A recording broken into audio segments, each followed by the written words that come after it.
Good morning. Welcome to the November 18th, 2025 Hempstead Town Board meeting. Madam Clerk, would you please call the roll? Supervisor Ferretti. Here. Councilman Dunn. Here. Deputy Supervisor Gooseby. Here. Councilwoman Miller. Here. Councilman Muscarella. Here. Councilwoman Ryder. Here. Councilman Schneider. Here. Thank you, Madam Clerk. Today we're joined by one of our veterans from Councilman Muscarella's district, Miss Licia Rodriguez-White. Miss Rodriguez-White, if you could please stand and be acknowledged.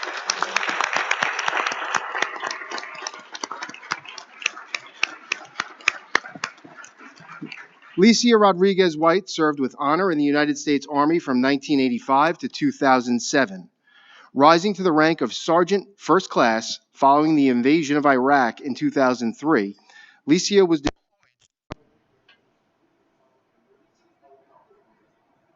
She retired from the Army in 2007, and despite her injuries sustained in Iraq, she became deeply involved in giving back to fellow veterans.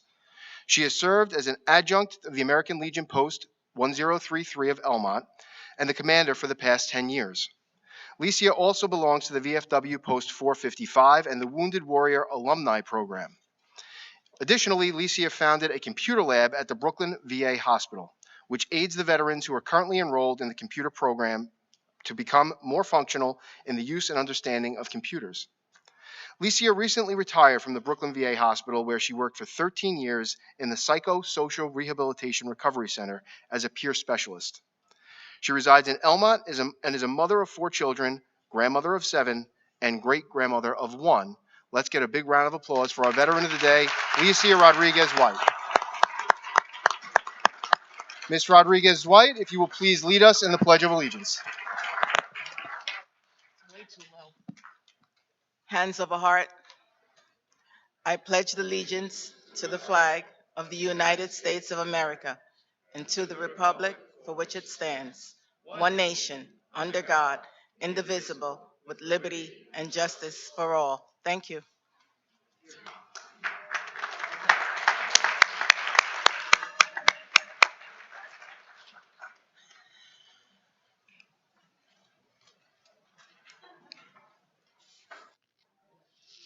Okay. Madam Clerk, please call the first public hearing. Yes, we have a proposed local law regarding regulations and restrictions to limit parking in Uniondale and West Hempstead. Okay, does any member of the board wish to speak on this item? Is there anyone at Town Hall who wishes to speak on the item? Okay. Do we have a motion? I move number 1 into its entirety. Okay, second. I second that motion. Madam Clerk? Supervisor Ferretti. Aye. Councilman Dunn. Aye. Deputy Supervisor Gooseby. Aye. Councilwoman Miller. Aye. Councilman Muscarella. Aye. Councilwoman Ryder. Aye. Councilman Schneider. Aye. Madam Clerk, please call the next public hearing. We have a proposed local law regarding parking or standing prohibitions in Elmont, Levittown, Roosevelt, Uniondale, near Valley Stream, and Woodmere. Okay, does any member of the board wish to be heard on this item? Any member of the public? Okay, may I have a motion? I move the public hearing be closed and the board adopt the item. I second the motion. Supervisor Ferretti. Aye. Councilman Dunn. Aye. Deputy Supervisor Gooseby. Aye. Councilwoman Miller. Aye. Councilman Muscarella. Yes. Councilwoman Ryder. Aye. Councilman Schneider. Aye. Madam Clerk, please call the next public hearing. We have a proposed local law regarding arterial stops in Elmont, Levittown, near Valley Stream, and West Hempstead. Does any member of the board wish to be heard on this item? Any member of the public wish to be heard on this item? Okay, may I have a motion? I move the public hearing be closed and the board adopt the item. I second that motion. Supervisor Ferretti. Aye. Councilman Dunn. Aye. Deputy Supervisor Gooseby. Aye. Councilwoman Miller. Aye. Councilman Muscarella. Aye. Councilwoman Ryder. Aye. Councilman Schneider. Aye. Madam Clerk, please call the next public hearing. We have a proposed handicap parking on public streets in Merrick and Uniondale. All right, does any member of the board wish to be heard on this item? Any member of the public wish to be heard on this item?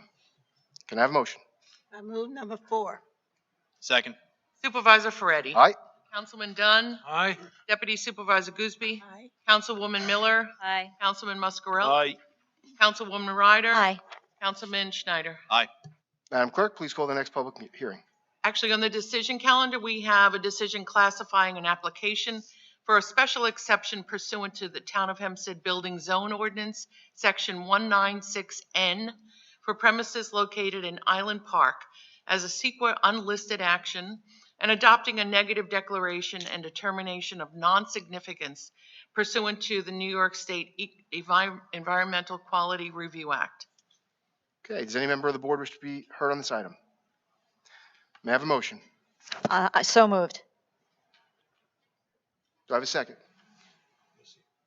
Second. Second the motion. Supervisor Ferretti? Aye. Councilman Dunn? Aye. Deputy Supervisor Gooseby? Aye. Councilwoman Miller? Aye. Councilman Muscarella? Aye. Councilwoman Ryder? Aye. Councilman Schneider? Aye. Madam Clerk, please call item 6, the decision on the application of 1146 Bayport Corp. Yes, on the last decision, we have the application for 1146 Bayport Corporation for a special exception pursuant to Section 196N of the Building Zone Ordinance to permit a public garage for a motor vehicle repair shop and accessory office at the premises located in Island Park. Thank you. Does any member of the board wish to be heard on this item? May I have a motion? I move that the board accept the item. Second. Supervisor Ferretti? Aye. Councilman Dunn? Aye. Deputy Supervisor Gooseby? Aye. Councilwoman Miller? Aye. Councilman Muscarella? Aye. Councilwoman Ryder? Aye. Councilman Schneider? Aye. Okay, Madam Clerk, please call the administrative calendar. Yes, on the administrative calendar, there are items 7 through 64. Mr. Supervisor and members of the board, I recommend that this board adjourn items number 45 and 48. With regard to 48, the board is considering changing the daytime times of the town board meetings from 10:30 to 11 o'clock, and this will allow the general public to weigh in on that. And with regard to item number 48, to allow the controller's office to further review the potential depositories and their deposit review rules. Thank you, Mr. Town Attorney. May I have a motion to that effect? So moved. Second? Second. Madam Okay, Clerk? on the administrative calendar, amending to exclude those two items. Supervisor Ferretti? Aye. Councilman Dunn? Aye. Deputy Supervisor Gooseby? Aye. Councilwoman Miller? Aye. Councilman Muscarella? Aye. Councilwoman Ryder? Aye. Councilman Schneider? Aye. Okay, does any member of the board wish to speak on any items on the administrative calendar? Okay, I do have one person who signed in for the administrative calendar, Joe Shinablo.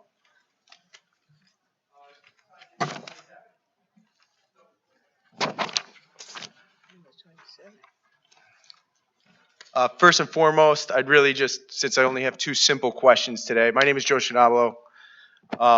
Thank you so much for your service. Honestly, since I have two quick questions, I'm going to take a whole minute just to say thank you a million times over. And not only that, equally as important, thank you for continuing to serve even after you took off the uniform. I appreciate you, and I'm sure we all do. But in regards to item number 27, real quick, two questions. The records show that you're transferring approximately $350,000 into the account to use to pay outside counsel. The first question is just, I guess this would go to the town attorney.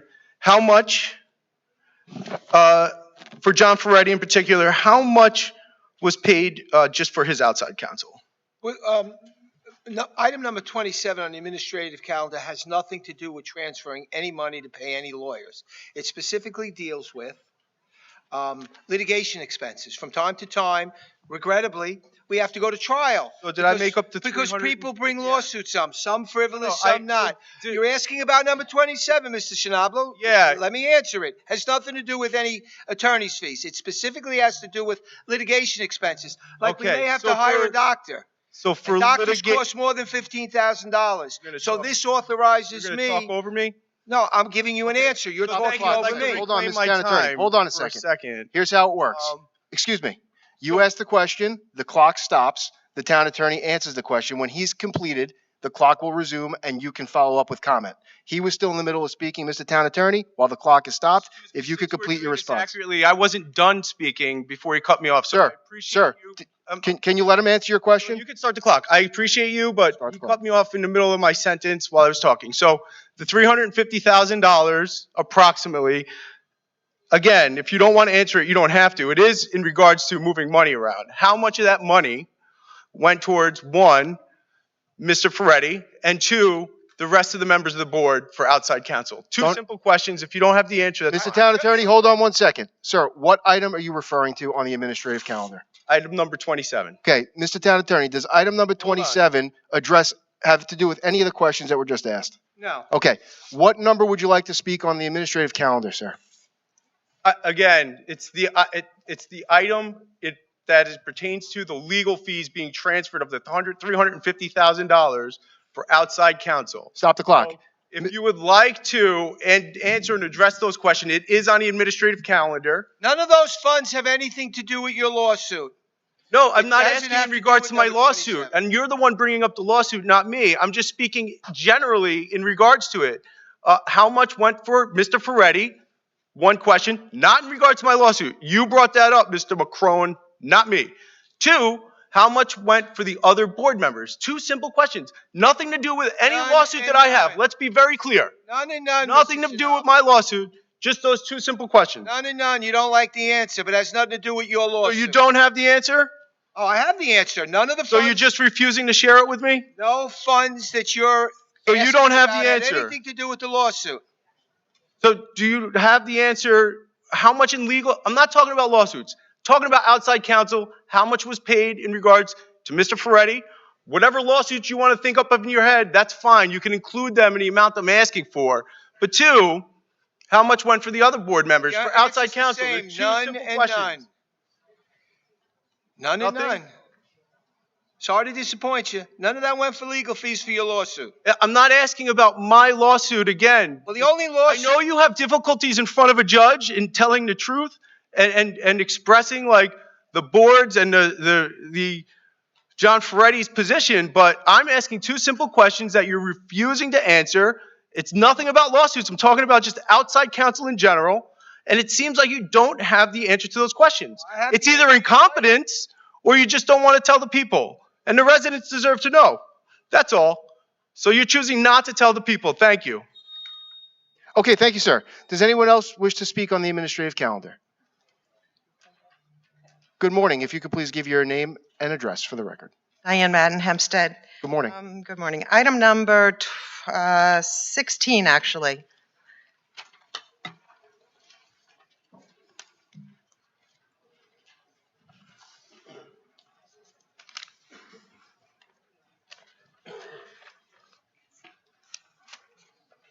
Could someone please explain what this money is being transferred for and from where? Mr. Controller.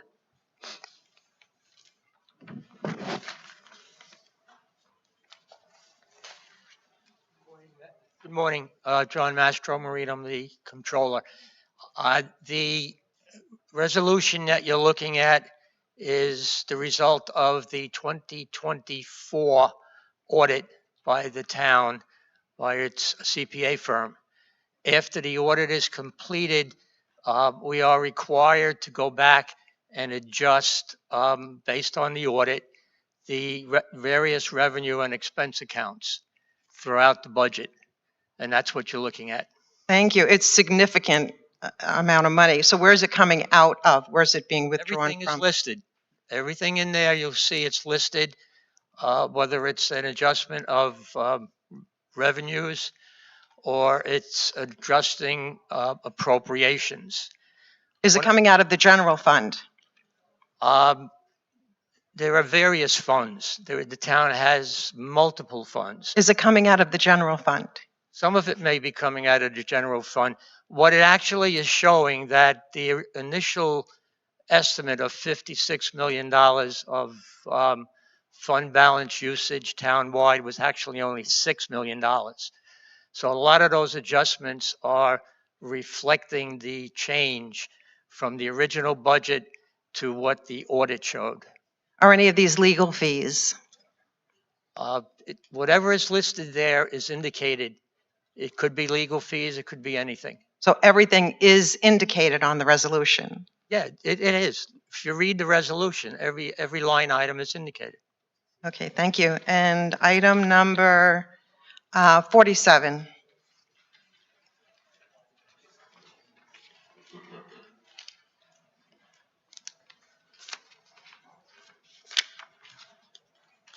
From time to time, the town is required to hire attorneys that have specialized expertise. Excuse me? Well, there's no question right now, so why don't, yes, Ms. Men. Well, that's actually what I'd like to know. I've heard that before. Could you just repeat yourself? Time to time, the town has to hire outside counsel to handle the many different legal issues that the town faces, the largest town in America. Okay, so it's not from time to time. It is very frequently. Is this in relation to the 3 indefensible lawsuits against the animal shelter and its officials? I don't know which lawsuits you're referring to, but it's with regard to many lawsuits. You don't know about the 3 lawsuits against the animal shelter? I'm just trying to understand you. I know about many of the lawsuits, Miss, but I would not say that any of them are indefensible. Oh, I was in court, sir, so I would say they are very indefensible. But, and then if we wouldn't mind returning to 27.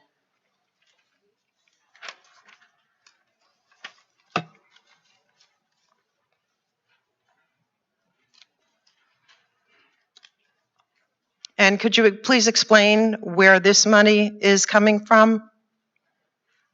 Town attorney's office has a budget. From time to time, we need to, an example, hire certain experts. 2.5 years ago, we needed to hire a computer expert because we were having a problem with certain litigation. And our expert required $25,000 at that time. So this authorizes the town attorney to hire experts to get transcripts from trials when we have trials, or to hire doctors to give testimony or to do examinations. And it authorized, right now the town code says that the town is authorized to expend up to $15,000 without a motion to the town board. Now it's changing that to $25,000. So you're raising it from 15 to 25 to enable the town attorney's office to approve this? Correct. Okay. So my next question then is, do you have the authority then to hire experts at the animal shelter? Because there are no experts at the animal shelter. I would just like to know. Ma'am, that has absolutely nothing to do with number 27. Well, you want to speak on a specific item in the administrative it calendar? actually does. Let me finish. Proposer time. I was speaking. Okay.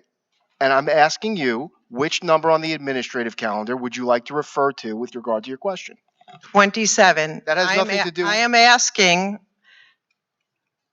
if the town attorney has the authority to hire experts, for example, an unbiased, independent, fully accredited, full-time trainer. Okay, stop the clock a second. Mr. Town Attorney, does number 27 give you, the Town Attorney's Office, the authority to hire experts at the animal shelter? Yes or no?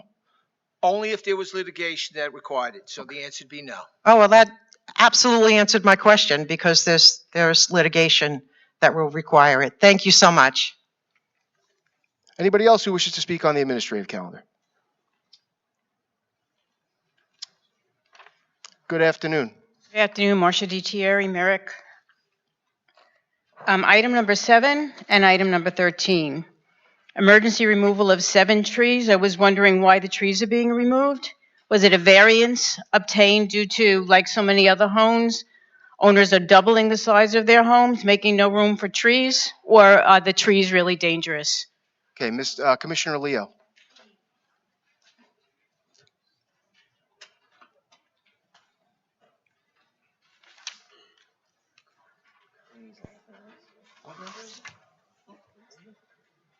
Dan Leo, Deputy Commissioner, Building Department. As far as the trees that you're asking about, I do have a tree report or a preservation report. I can show you the trees that needed to be removed and the trees that will be staying.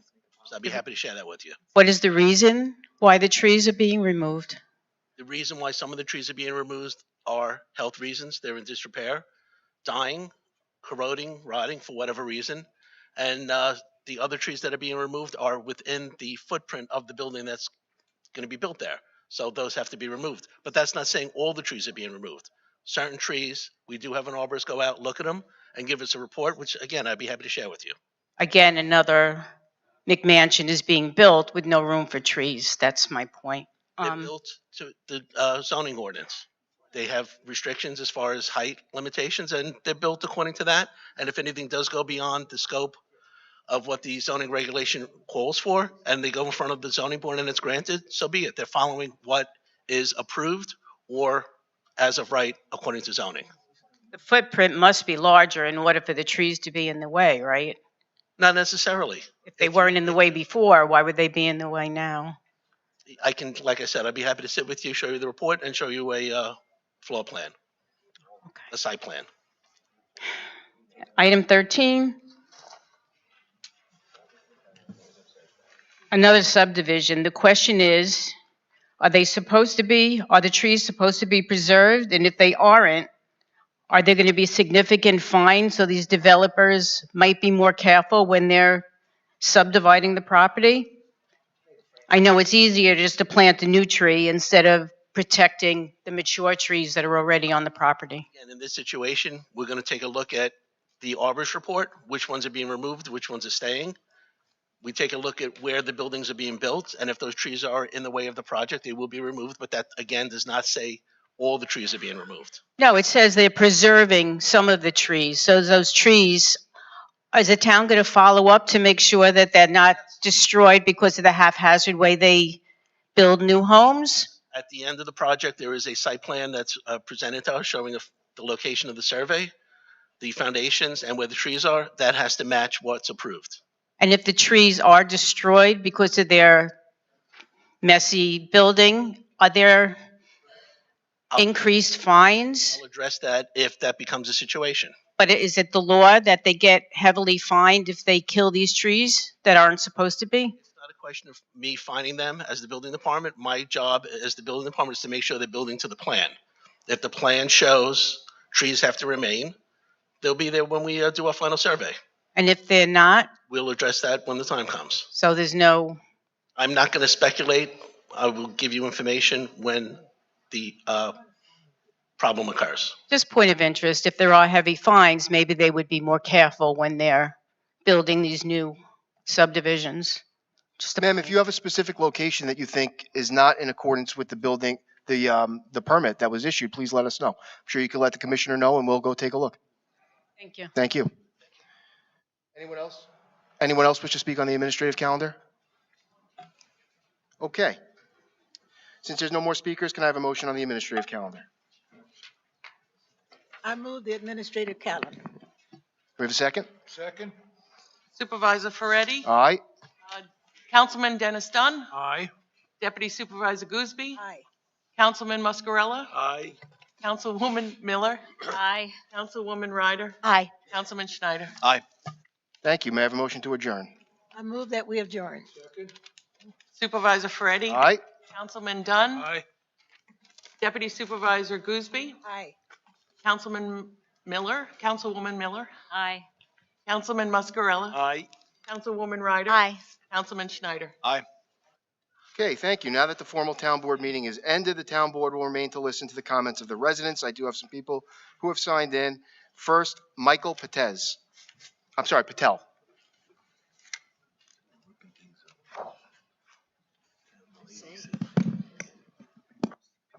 Thank you. Good morning, Supervisor Ferretti and Town of Hempstead Board. Good morning. My name is Michael Patel, and I am the owner of the commercial property located at 1650 Hempstead Turnpike in East Meadow, New York. On July 16, 2025, we submitted and filed our 305 site plan application for our Best Western Hotel project with the Town of Hempstead Building Department. As now many months have passed since our application and filing to the Town of Hempstead Building Department, I'm here today to humbly inquire as to when our application will be scheduled on the agenda of a Town of Hempstead Board meeting. I would greatly appreciate your assistance so that our application is reviewed and processed in a timely manner. Thank you, Supervisor Ferretti and Town of Hempstead Board, for your time and consideration. Thank you, Mr. Patel, and I'll ask that you just meet with the commissioner in the back and we'll try to get you some information, okay? Commissioner Leo. Thank you, sir. Christine Panzeca and Janet.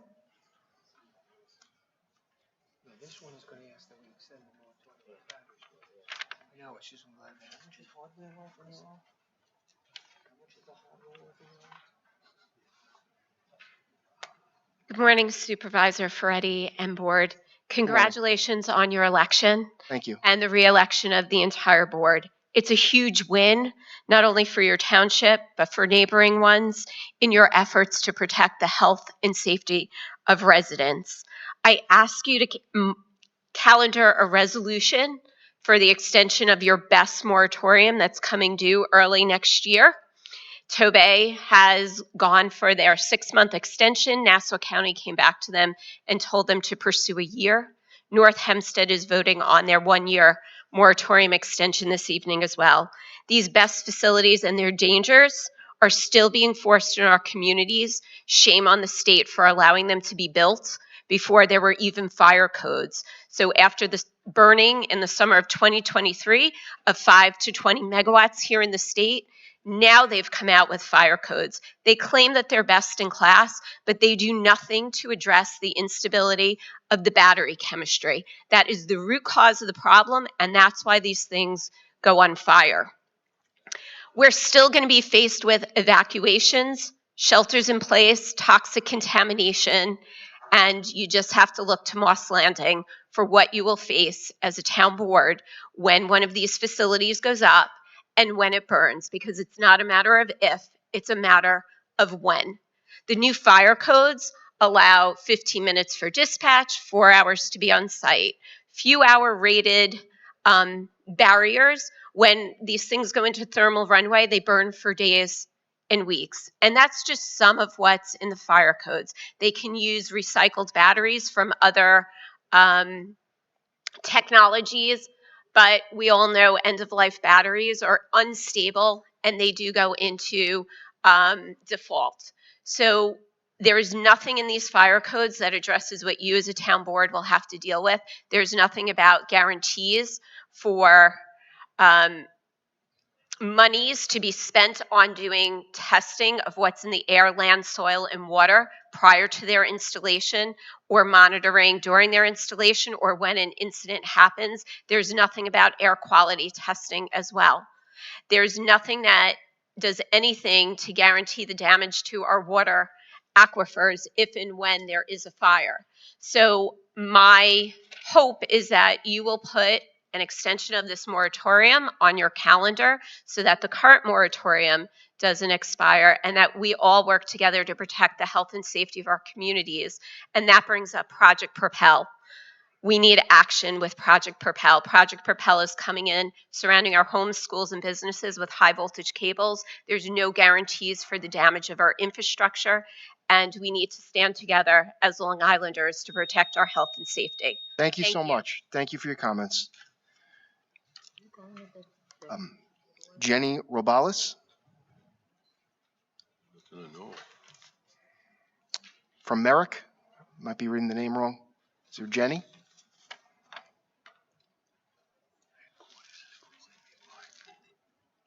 No? Okay.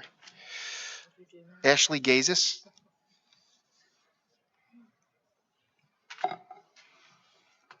Good afternoon. Good afternoon. Congratulations. Thank you. My name is Ashley Gazes, and I live in Rockville Center, and I was born in Oceanside. I'm a self-advocate and founder of Special Advocacy Coalition. I'm here to speak for people with disabilities in our community, including myself, my friends, and many families in the town of Hempstead. Programs like Camp Anchor change lives. They show what inclusion can be when we invest in it, but we need more than a summer program. We need year-round support. What our community needs is clear: social and recreation programs, leadership and advocacy opportunities, life skills, and community living support, more group homes so family can plan for the future. Families are hitting a wall. We also need more programs without walls. Opportunities for people with disabilities to live, work, and participate fully in the community. People with disabilities deserve respect. equality, and belonging, not as an afterthought, but as a priority. So I'm asking the town to expand, fund, and create programs that ensure everyone has a place here. Finally, we need a disability-focused leadership group that includes people with disabilities, former special education teachers, and community advocates. Mr. Ferretti, what actions will you take and when to make disability inclusion part of your plans, policies, and leadership? Thank you. Thank you so much for your comments, Ms. Gazis. I appreciate them very much. Just to touch on some of the things you hit, we're very proud of our Camp Anchor program. It's an incredible program that the town of Hempstead offers. And just so you're aware, it actually is not a summer-only program. It's year-round. So it has 1,100 participants that are year-round. It's not just limited to the summer. But of course, we believe that people with disabilities should be able to enjoy the same activities as those without disabilities. And the town's particularly proud of the new adaptive pickleball court at Forest City Park in Wantagh, which is the first court on Long Island to be built specifically for people with physical challenges. In fact, the Nassau Aviators Pickleball Club, whose members play in specialized wheelchairs, joined us at the unveiling to play a few games not too long ago. And so I know Councilwoman Missy Miller has spoken out, and she's renowned for her advocacy across New York State. We held a rally to protest New York State's changes to healthcare programs that would devastate persons with disabilities and special needs. We worked with federal lawmakers to secure funding for ADA-compliant bathrooms at town facilities. We installed specialized mobility mats at town beaches to increase access for persons with disabilities. We've also added several adult changing tables at Hempstead Town Hall and other facilities. And we're always looking for new and innovative ways to better serve persons with disabilities. So rest assured that under my administration, we will continue to do just that. But I appreciate your comments, and I hope we can work together going forward. Possibly. Thank you. Thank you. I'd like to also just add, Ashley, it's wonderful to see you again. And anytime, call me, call Laura Ryder, who's your representative. We will be happy to work with you. Miss Hughes, no first name. Michael. Oh, Mr. It's a man. Good afternoon or good morning. Good morning. Our town government was changed by a court decision many years ago. And it was changed so that it would be more answerable to the people, the 500,000 to 750,000 residents of the town of Hempstead. I don't believe it's working. Over the last 25 years, I've sent numerous emails to the town supervisor, to my councilman or woman representative, and what I get is either no answers or a runaround over 25 years. My view of town government is that over the last 50 years, they don't do a lot for us. They don't do anything out of the ordinary. I believe that things are done in the town based on what was done last year. Just make a carbon copy for the following year. I haven't been to a town hall meeting, and I don't believe one has been held in over 5 years. That's terrible. COVID is over, folks. Open up governments, open up our government so that people can have input. Last April, my partner and myself signed up for senior pickleball. Department of Parks, after changing the dates, refused to refund our registration fee. What they wanted was a doctor's note. And I know registration fees in the past have been returned. A doctor's note should be unnecessary. Let's think about HIPAA violations here just for a moment. Baldwin Park. The town built a dog run in Baldwin Park that was totally unnecessary. Private dwellings make up 99% of buildings in Baldwin Park, in the Baldwin. A dog run is unnecessary, as every private dwelling has either a front yard, a backyard, a side yard, or sometimes all three. What has happened is, because of poor planning, you've turned Baldwin Park into a dog run. People are told by employees of the park that they can have dogs as long as they're on a leash. That's not true. And the signage at the park entrances is totally ridiculous and odd. I see my time has run out. Yes, thank I'll you, sir. see you again soon. Let me ask you just before you step off. You said you were in a pickleball tournament. When was that? No, it's a pickleball class last June. June of 25? Yes, sir. And they changed the dates? Yes. All right. I'm sure you're aware that I wasn't the supervisor, and that's why I'm asking these questions. Very But aware. so, Commissioner Harkins, he'll meet with you in the back. Okay, we'll see what we can do about that. If they change the dates, you should get your money back. Okay. All right.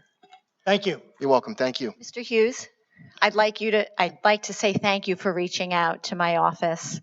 If I remember correctly, we did clean your street in response to your request. We also fixed some wires, and we also addressed a fountain issue in Baldwin Park, which, not to be biased, I think Baldwin Park is one of our most beautiful parks here in the town of Hempstead. And the dog park was installed based upon the outstanding numerous requests that we had received. But thank you for bringing it to everyone's attention. I appreciate you being such an advocate for your community and reaching out to my office. Thank you. Thank you. May I respond just for a minute? Sure. All right. I don't know what numerous requests were for the dog park. I don't know if they came from the citizens of Baldwin or not. But we shouldn't be building dog parks that are unused. And there are regulations that have to be abided by when using the dog park. The intent of the town was to build a park. I don't believe their intention was spot on, but now we have Baldwin Park in its entirety, a dog run. Everybody walks their dog in Baldwin Park. Mr. Hughes, if you could also, when you speak to Commissioner Harkin, just let him know your concerns about enforcement in terms of the dog park. I will. That's certainly something we can address if there's enforcement that's not being done now. Thank you, Town Councilwoman. Thank you. Thank you, Mr. Thank you for coming. Thank you. Have a good day. Marcia DiTieri. He's going to meet you out there, Mr. Hughes. Marcia DiTieri, Merrick. Can I just ask who my council person is? I've been speaking to multiple. I'd just like to know. Merrick, North Merrick. Are you Councilman Schneider? And just one thing on the animal shelter. I don't know if it's in the budget, but there are a few part-timers that have proven themselves over and over again. And the supervisors have requested them going full-time, and they haven't been given that position. And we'd hate to lose them because they are such an asset to the shelter. Instead of hiring more seasonal employees that are laid off after the season's over, leaving it short-staffed again, please consider hiring the part-timers full-time. Ashley would tell you the ones that I'm speaking of. So important to the shelter. Okay. First, I would like to know if our township, as North Hempstead has already put into law, a plan to ban the gas leaf blowers during prime season.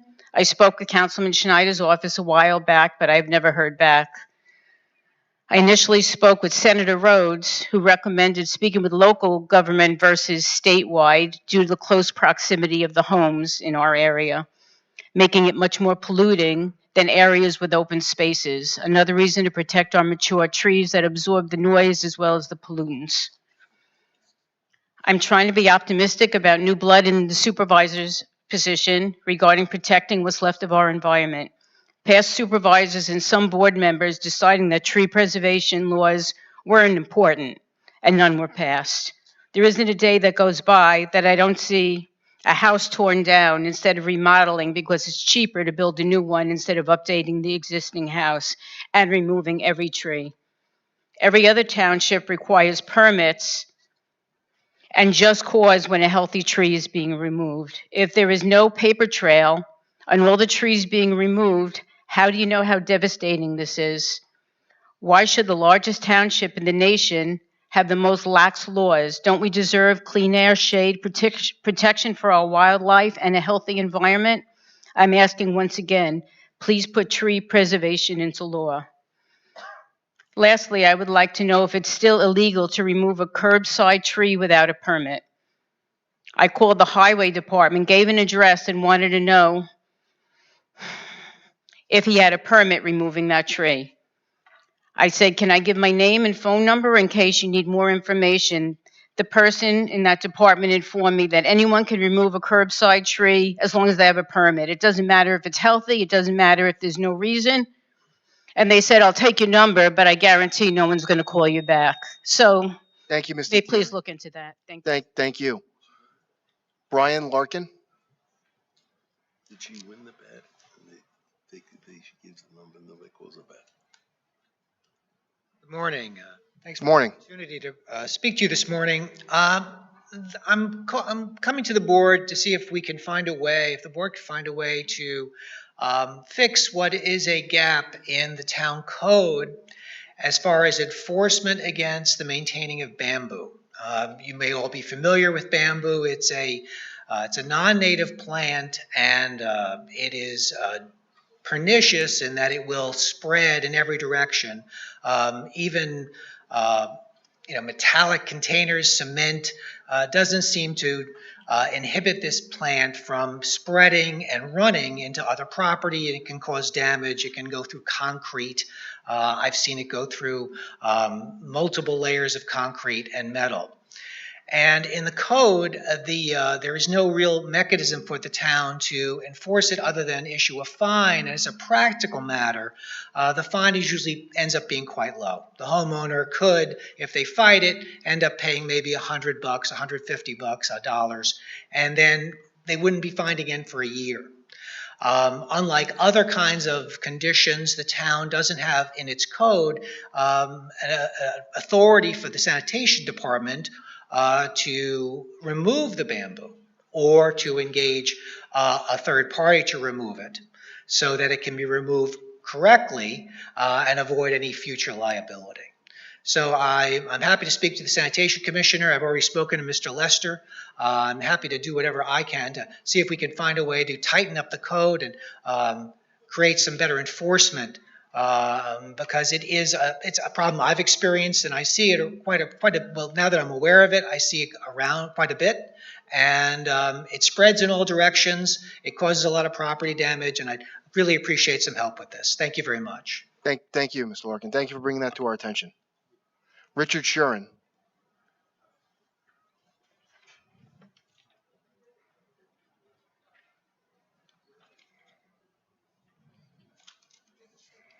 Good morning, and congratulations on your victories. Good morning. Thank you.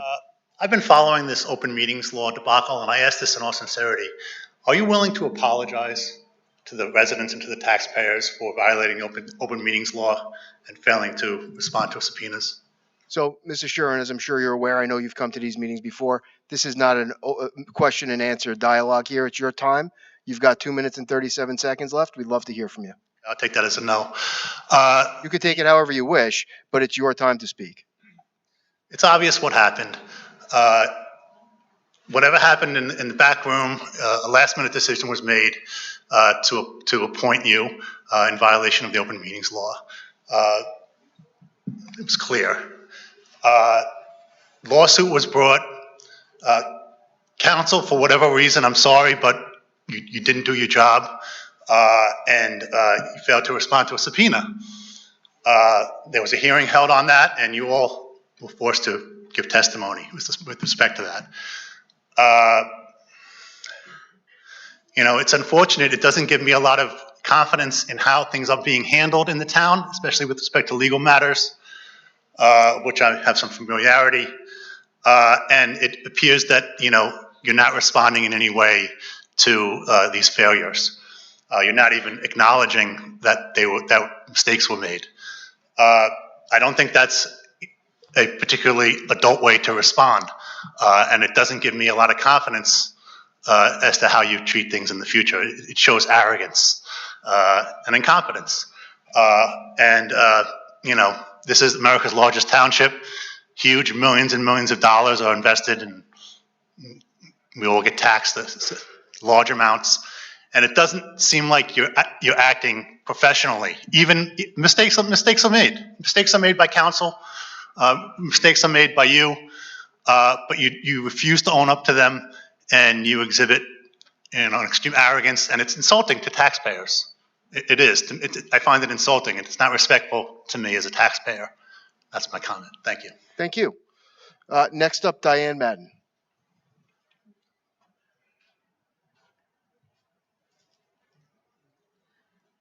Diane Madden Hempstead. That's exactly why you won't be hearing congratulations from me. And I do appreciate that this was not a big ceremony when you walked in, because quite frankly, I thought it was admirable when you stood against biological boys playing in girls' sports, because you considered that cheating. And it was given an unfair advantage to the biological boys over the girls, but they later had to hand over their trophies. So I'll put that aside. And I agree, you know, no, this is not a victory for you, Mr. Ferretti, but it is a test. And you just heard the testimony from a constituent who's very familiar with how this government has operated. And I think that we all had hoped for a different attitude from you, although that, that phased away rather quickly. I wanted to mention the bite cases at the animal shelter. There continues to be no real experts in there. And when I say experts, that has to be an expert that is chosen by people who don't have incentives and motives to keep the shelter status quo, to continue to hire people that are incompetent because they have political connections or they're personal friends. And then you have people at the top who are doing one another favors, and, you know, who pays that, the animals pay that, because then they have bite records on their records. Constituents pay that in lawsuits, and the staff and volunteers pay that being injured. With regards to how the shelter operates, give you an idea, because I'm sure you really have no idea. You're just being told what you're being told for purpose and agendas.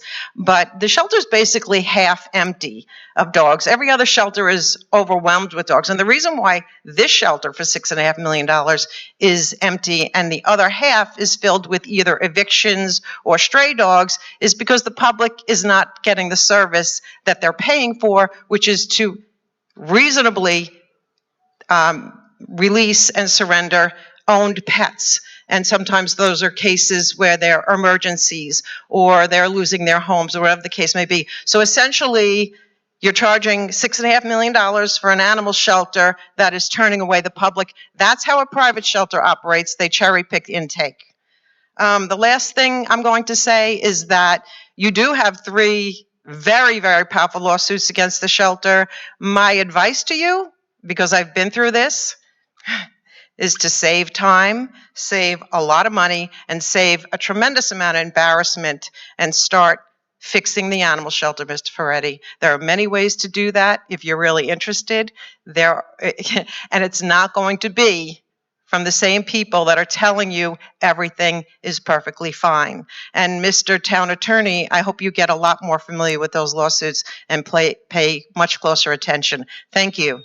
Ms. Madden, I don't need your congratulations, and I don't care if you want to insult me, but we have one of the best workforces in the country here in the town of Hempstead. They are not incompetent. They do an excellent job, and that includes the employees at the animal shelter.